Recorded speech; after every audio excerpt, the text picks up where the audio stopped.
guys, welcome back to 100% Chelsea and welcome back to Sad Bastard's Corner. Yeah, it's been a while, I know. We're sorry for that. We have been super busy with coursework, maybe a little bit of tardiness, but we have been very busy. But yeah, it's definitely going to come back. We'll have it again next week and the week after that and the week after that, etc. Because we want to know what you guys think. We want to know what your guys' questions are. And we'll jump straight into it. Alright, yeah? come. Actually, before I start, how are you, Lewis? How are you doing, mate? I was a bit ill last week, and like you said, of course, last week was just really rough, but I'm feeling a bit better now, and yeah, we're still unbeaten. Exactly. Can you believe it? I mean, I was just telling you before we started today, I'm genuinely shocked that we're still unbeaten, but... we pulled through in the Palace game. Yeah. Well, pulled through? Well, I'd say no, because we weren't great until Hazard and Kovacic came on. Yeah, I suppose. But I mean, it's only positive at the moment. Mm-hmm. So yeah. So we'll jump straight into the questions, and we'll start with Twitter like we usually do. So the first one comes in from one of our mates, Jordan, at my guy Rudy, and he asks, who should be the next Chelsea figure to get a statue? I wouldn't go for a single Chelsea player. I'd probably go, if I really had to think for it, the one I've always thought about was, you know, we won the Champions League in 2012, and that embrace between Terry, Lampard and Drogba. Yeah. That's the one I'd want to be a statue. I think that encompasses the sort of the golden era of Chelsea, doesn't it? And that statue would. I mean, that would be timeless, because at the end of the day, it's the first Champions League. It's the thing to win for club football. So yeah, I mean, I definitely agree. I mean, if you can think of anything else though, because you've got to think of some other options. I mean, there's ones that you'd throw in there, but I'd like to throw in like Ray Wilkins maybe. Yeah, but really decent tribute. But it's just one of those. I'd love it, but it's just realistic. I'm thinking realistically, I just don't know if it would.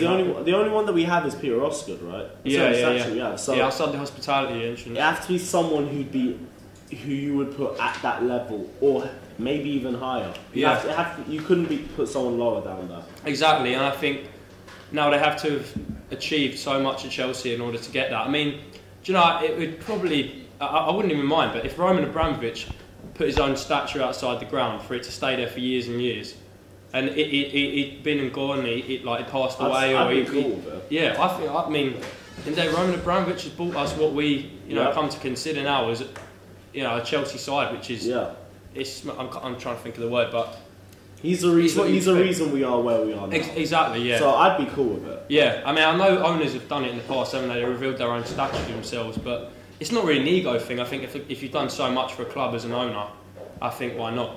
All depends on the owner, though. Exactly. So that's a great question, Jordan. Anyway, lad. Next one comes from @CFCPYS. Do you agree with the idea that Fabregas should come on at the 70th to 80th minute if we are struggling, to give us that extra bit of creativity? Now, it worked for us a couple of years ago with Conte when he first joined, but I think now it's the case if he'd work as fresh legs, but only in Jorginho's position. You couldn't put him with Jorginho. I don't think it would work. I mean, I'd say if we're talking purely starting, then no, it can't happen. But in terms of substitute, it's just, for me, I think it's got to be the slightly lower ranked sides, because the ones that won't press you. Yeah, I mean, for the most part, you're going to see Kante, Jorginho, and what looks like Barkley now as the three starters, and you've got Kovacic and Ruben, who are probably. I think Kovacic is one side over Barkley. I mean, I'd like to see Barkley more, but we'll see what happens. It's sort of like he's been in good form, Barkley, so it's back and forth. But I don't know, we'll see. I just think it's going to be difficult for Fabregas to get the game time that he probably still needs at the sort of stage he is. I know he's hit his 30s, but he's still a good enough player. He could do it down. He could do it at a lower mid-table club, but I don't think he's going to be starting for us anymore. Yeah, and it's a shame because he's been a great servant, but in reality, it's just going to be hard to see him. I perform I say perform, but just come on and play as much. He might be gone by the end of the season. He could be. Too early to say, but I wouldn't be surprised, and I wouldn't blame him, to be fair. So that's a great question. Anyway, next one comes from @JoshK84. He asks, have either of you been to any non-Chelsea games, and if so, what was your favourite? My dad used to take me to a couple of Fulham games. My dad's a neutral fan. He loves football just for the fun of it. Yeah. But he used to get a couple tickets from Fulham fans at his workplace because they thought he was a Fulham fan. So he used to take me along. I was already a Chelsea fan by then, so I just went for the fun of it because I thought it's a Premier League game.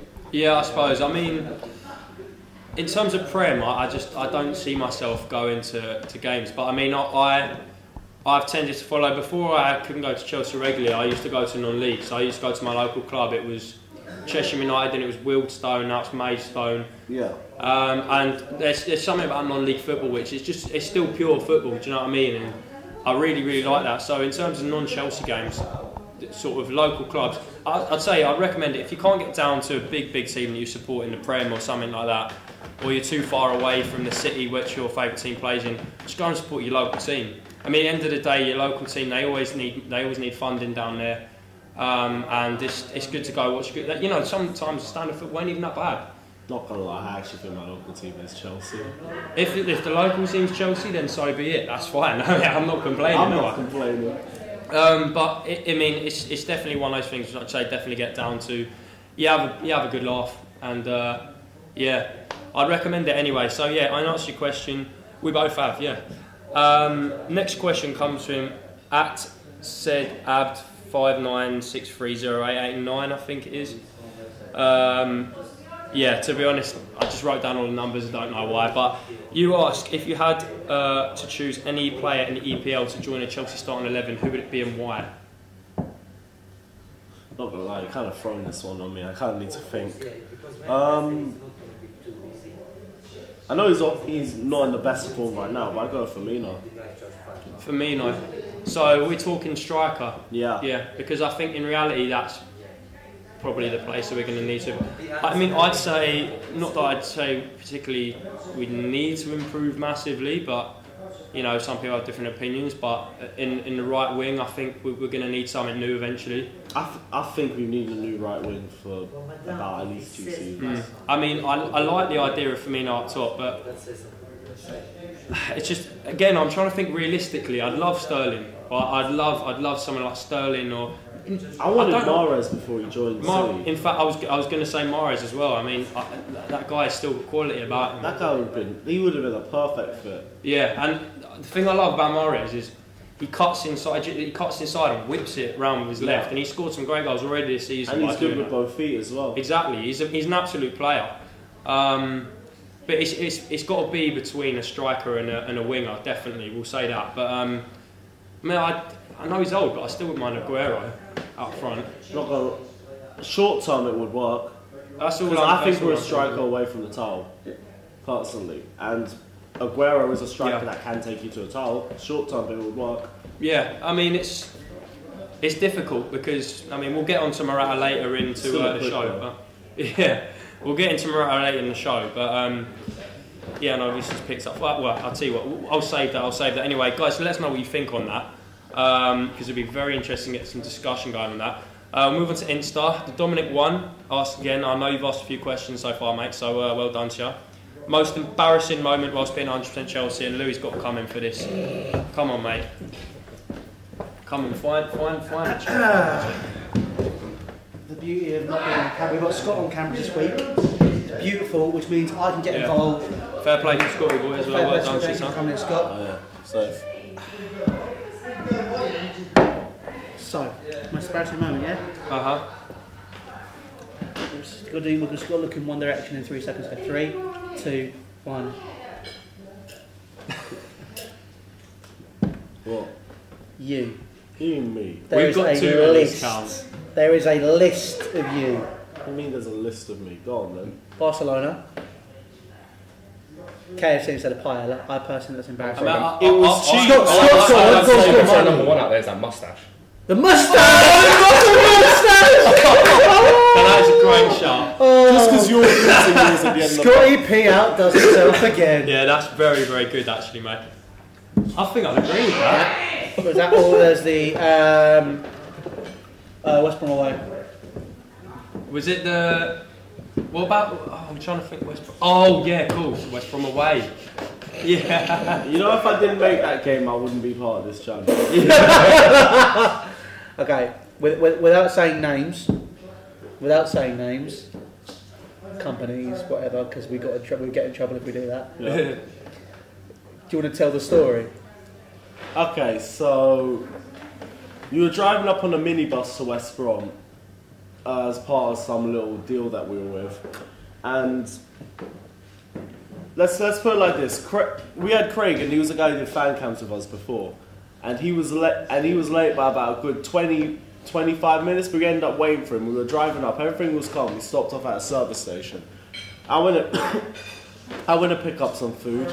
They took ages to make my food, and I was like a minute late than we said that the driver said we should have been. I walk outside, the fucking minibus is already driving off. And because he's already got into a political argument, you already know him with arguments. When he starts, he never stops. Yeah. The car just drove off and no one clocked. So I had to jump on the club coach, which just so happened to be there, and I bought a ticket to that as well. Jumped on there and I drove to the ground with my friends, but I nearly didn't make the game. It just so happened that the coach was there. That changed the face of the channel.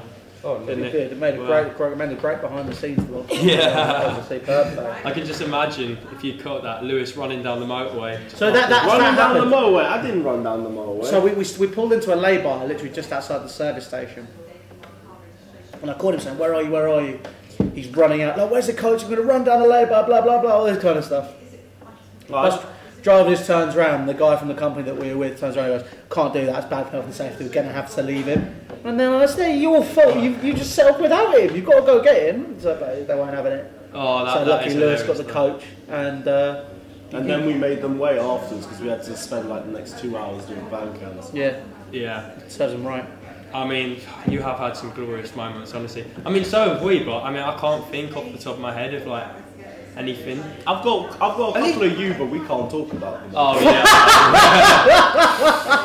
I mean, the thing what I respect about you is you embrace them, though. To be fair to you, like, I like that. You take them on the chin. Do you know what I mean? That's good, though. That's good. I mean, that's a great question, and we'll definitely have more embarrassing moments. Liverpool. Yeah, that was a great question. Anyway, so the next one is coming from Henry Frost. You asked, where does Jack buy his outfits from? Tutorial style Chelsea style clothes. This is yours. Yeah, thank you for this because it's just stroking my ego. Yeah, but what I'll say is I really like casual culture and the casual clothing scene, like massively. And what I tend to do is I tend to buy like sort of more like second-hand and pre-owned stuff because you can get it a little bit more affordable, but some of the stuff is still perfect condition. One place is called the Casuals Directory on Instagram. It's really good to follow. They give you like links to like big discounts on some designer stuff, which is really good. But don't get me wrong, I'm not like I'm not at the point where I can say I'm satisfied with some of the clothes I've got. I want to always expand my collection, and I want to invest in some CP company stuff soon. What was on the way up to Burnley? We stopped in Leicester. What was the? There was a scarf that you really thought about getting. So there was an aquascutum scarf there, which I mean I love aquascutum. I've got a few pieces from them already, but oh my goodness gracious, it was 95 quid, so it's not cheap for a scarf. But in the end I didn't get it. I was sensible, but I will eventually. Hopefully I will buy it. But I wish I could remember what the shop was called. But it was an amazing shop. It had like loads of casual brands. Pilot, that's it. Yeah. Please, we have a sponsorship deal because we just shouted you out. Oh yeah, please. Appreciate that. Please. I'm desperate for that. Oh mate, no, some of the stuff in there was amazing. Yeah, there was a CP company, Adidas Originals crossover, obviously Adidas Originals. Yeah, that's an amazing crossover. Really nice pair of trainers. You saw them as well, didn't you, Scott? Yeah, there was all sorts of stuff. There was some Versace there. There was something else there. There's Vivian Westwood upstairs as well, which was really, really nice. Stone Island. That's it, Stone Island. Yeah, I mean it's a great show. And the thing is, I did actually do a little bit of research. There are some around London. I've got to go to some, to be honest. There's one in Brixton, isn't there? Yeah, I mean I'm hoping there'll be one a bit closer, but there must be anyway. But yeah, that's it really. Like it's just something which I think you just begin to like some people just if you go to the games more, you just see a lot of people wearing it, and you just sort of become more into it. Do you know what I mean? I was intrigued by it. Like when I first started going to games, it was t-shirt and jeans. Yeah. And then now I kind of got more intrigued because obviously where we sit, you know, guys are very well dressed. I remember these two guys by my dad always came to the game I'm talking shirts, really nice coats, hair slicked back, nice shoes, jeans, and they just look good. Do you know what? I love people who still rock the old mod look with the Dr. Martens boots, the combat boots, and they've got the Harrington jackets as well. Ben Sherman shirts. Yeah, man. Some of them are just. It's quality. I really like casual clothing, classic clothing as well. I know there's something about classic clothing which is, like, I know obviously some will say, oh yeah, but you look like you're wearing something out of the 1980s. Honestly, I wouldn't even care. No. Do you know, I like it and I wear it. It looks nice. It's the same with music as well. I think music for me and you definitely music aid us in our decisions of what we're going to wear. Yeah, it goes hand in hand without doubt. Yeah. But that's come from my parents really, well, my old man. My old man as well. Just followed down. So yeah, but that is a great question anyway. I'll leave you lads to it. No worries. Thank you very much. You've done a very good job today. Thank you. Obviously, I have to stop him. Yeah. I do what I do, mate. Right, enjoy it, lads. No worries. Next question comes in from Tez_03. Do you like Cocoa Puffs? I suppose it's a yes or no. Don't really know, I ain't had them in years. But when you did have them though, did you like them? Yeah, they're alright. Yeah, they're good, aren't they? Yeah. Good question. We'll move on to YouTube comments now as well. So we had a few on some of our fan cams a few weeks ago. First one comes in from another friend of ours, Ben Roberts. He asked, best Chelsea manager to not win any silverware at Chelsea? Now I think this is a great question. I'll let you start, go on. Start with someone recent. Let's go, I think most recent we have is Ranieri, right? Avram Grant. He won. Avram Grant, yeah. Didn't he win the FA Cup, or am I thinking something else? No, I think Ranieri, he didn't win anything. He didn't win anything for us. He was there for like most of the 07-08 season. Yeah, I'm pretty sure he didn't win anything, and he took us to the Champions League final, didn't he? Yeah, that was unbeaten at home that season as well. And was that one where I think we were the second leg of Liverpool. We pulled the game back, and it was an unbelievable comeback. I think, but I can't remember exactly. We drew the first leg, I think. Yeah, it was something along those lines anyway. And we won the second. I think Avram Grant is probably up there. I seriously don't know how he didn't win anything. But another one I got to mention is Glenn Hoddle. Nah, because I remember before Louis, you said you wanted to jump in for this one. Glenn Hoddle. Yeah. I mean, this is something me and you could go on about for a long time. Glenn Hoddle he's the pioneer for modern Chelsea. He is indeed. I mean, this is the proof that when people say we don't know about our club and don't care about our history, they're nuts. But I need to do. We all pass our message on. Get well soon, anyway, Glenn. Yeah. Yes. Definitely. Yeah. Definitely. Definitely. He's recovering now. He's looking good. So, you know, obviously to him and to all his family, best speedy recovery, best of regards. Yeah. But Glenn Hoddle was the man which set Chelsea in the path it's on now. I think the story my dad tells, but obviously this was all before we were born. Yeah. I think we were playing Sheffield Wednesday, and my dad tells me we just signed Dan Petrescu from Lazio, I think it was. And the first thing he said that he was most excited by, he could see there was a change. Instead of just booting it long, which is what we've been doing for years, just like we were basically West Ham, or like not the West Ham way, but you know, like Sam Allardyce and what they were at West Ham, that type of stuff. And Dan Petrescu brought the ball down and passed it off. It was literally something as simple as that. And my dad was like, "Oh Jesus, like, what's going on here?" He brought in Ruud Gullit, who then obviously became our manager. Ruud Gullit brought in Di Matteo, Vialli, Zola. You know, we started this trend. Then obviously later on you had Desai, Jasper Gronka come in. Obviously the man who scored us. He may not be as big a player as people talk about, but if talking about players who get a statue, Jasper Gronka is one of them as well. You know, the man basically secures Champions League football. One of the biggest goals in Chelsea's history. Should we give a shout out to the manager at the time there as well? Claudio Ranieri as well, obviously. But it's a case of, for me, it's a case of, as much as people say Champions League is the biggest goal, yeah, it is, but I wouldn't have got the Champions League goal without Jasper Gronka. Yeah. Simple as that. Yeah. It's just... You didn't think about that one. Well, you didn't. No, me did. Yeah. No, you didn't mention Gronka's goal when we were talking about it. I thought I mentioned it last episode we did, when we were saying like most important Chelsea goal. Yeah, you did. Yeah. No, we were talking about the statue. Oh, yeah, the statue. Oh, we didn't think the statue. Oh, yeah, statue. Well, maybe. I mean, that's a very big push, but Terry Drogba Lampard is definitely my one as well. Yeah.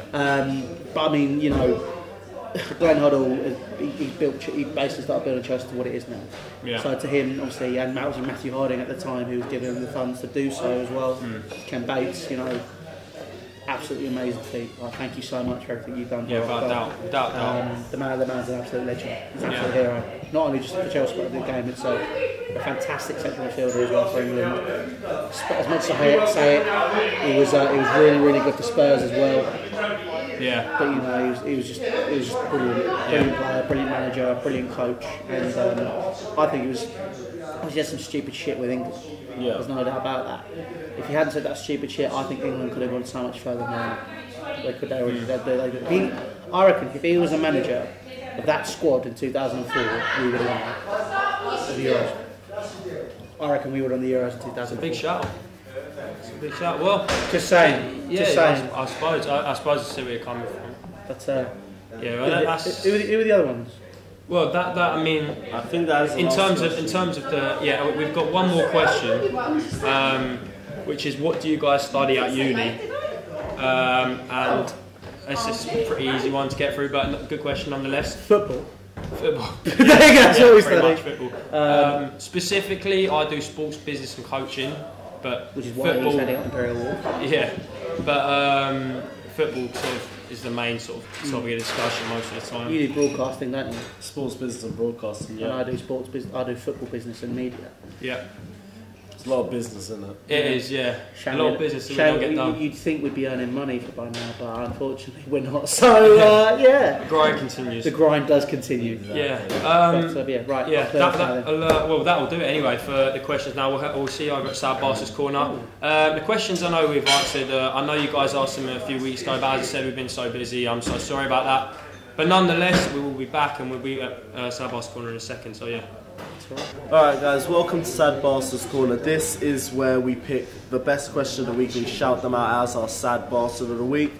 But because we've got so many questions about Morata and our striker situation and whether we should keep or sell him in January, we're actually going to shout out a couple of people today. We're going to shout out Ethan Whittle 03, Vasilios Sotiropoulos, I think. I'm sorry if I butchered your name there. Asma Benhaj, Salman Ajum Nafi and Carl Nichols, and they've all asked whether we should go out and get another top-class striker or whether we should stick with Morata now. Jack, what are you feeling? Okay, so let's address the obvious. I mean, the questions were asked before Morata hit form. Yeah, 5 in his last 5. Exactly. So, and you never know. It could be the turning point of something. But if we're doing it purely based on his start this season and in the past months, yeah, we still probably do need to go out and get another striker. I mean, my personal opinion is Morata, okay, maybe hitting form. I'd love to see him get back into form, but I don't know at the moment. I think it's difficult because trying to find somebody who's available in January is going to be hard. Now, I'd love to see Icardi at Chelsea. That's my thing. That guy is insane, and he's doing it in every single game. It doesn't matter, Serie A, Champions League. I mean, he's nicking goals against Barcelona for Christ's sake. So he's a quality player. That would be my top shout. No, but for me, the thing is, you basically struck my point there. Everyone's talking about getting top-class strikers like Icardi. I've heard Mitrovic being called out. You want to get these strikers, they're not coming in January. Yeah. Like, you look at the state that Fulham are in right now, you think they're going to get rid of their striker, you think Icardi's going to leave at the stage that Milan are at, you think Milan are even going to let him go. And that's the thing. The fact is, we're going to be stuck with Morata injury for the rest of the season. Yeah. That's just the way it's going to be. I mean, I'm not particularly like... at the end of the day, we haven't got a proper amazing goal-scoring striker at the moment. Let's be honest, I know Morata's done well, but... And it's what you yourself have said, we are a striker away from winning the league. But to be fair, we're in a supposed crisis at the moment with a striker up front, yet we're still unbeaten, which is something This incredible. is why I'm saying we're not in a crisis. This is why I'm just saying we ain't going to win the league this season. That's fine for me, because we're transitioning. Next season, when we've had another chance to win, hopefully we get a striker in then. Let's look at the title. Yeah. This season, the main aim was just to get back into top 4. We've exceeded that already in my estimation. I think we'll make top 4, maybe even top 3. I mean, so this ain't a crisis. No way. Like, call me crazy though as well. Like, it's impossible to find somebody out there who's like Drogba, but somebody who's tall, strong, and pacey to find somebody like that is, I think that's what we need again. And I was actually watching some videos a couple of days ago, just at the movement of, like, I was watching like Drogba goals and that. Yeah. It's just the movement of the guy, and I want somebody like that. And there's players out there, but it's again the question. It comes back to the overall question of, like, is it going to be possible to get people in January? And we both think no. So no, not unless you're willing to pay stupid money, or if the team that you're selling it from is stupid themselves. Yeah, and I think in the way the whole thing with Russia and the UK and Abramovich's position, I don't see that he's going to splash out hugely, especially after we splashed out for Kepa. Yeah, I exactly. mean that's one of the main reasons the stadium was put on hold anyway. So. You know, it's one of those things. It's hard to say, but it's an interesting topic to talk about now, especially now that Morata's beginning to hit a little bit of form. It's all about carrying it on though at the moment, but we'll see what happens anyway. We'll see what happens, but is that all we want to put on it? I think that's all we want to put on it. Well, if you guys want to hear Louis' thoughts, Louis put the highlights of his Monday masturbate on his personal channel, Louis Beneventi. Hang on. You want to come in and plug it? Can you say that a little bit slower, please? Because that sounds a bit... Apparently I can't plug in well enough, so you plug in. No, I'm not saying... Thank you for plugging me. But what I'm saying is the Monday mass debate. Not what he said. No, not November. I mean, I've failed that already, but what I'm saying is, look, listen, okay, I'm speaking... I think that needs a bit definitely of a... on purpose. Yeah, it needs a bit of a rebrand, personally. Yeah. But other than that, listen, I do that with UFF every Monday. Make sure you check that out. But yeah, I've done a highlight show on my personal, which I'm actually going to start uploading on. Two uploads in 2 days. I'm actually quite proud of myself. Fair play. Thank you very much. But yeah, listen, guys, this is these two shows, so I'll let you two sign off. Well, yeah. If you like this video, don't forget to like and subscribe to 100% Chelsea. Your social media links will be down in the description below. Don't forget to follow Jack on all of his socials. Don't forget to like and subscribe to my personal channel, Carefree Lewis G, as well. And see you tomorrow.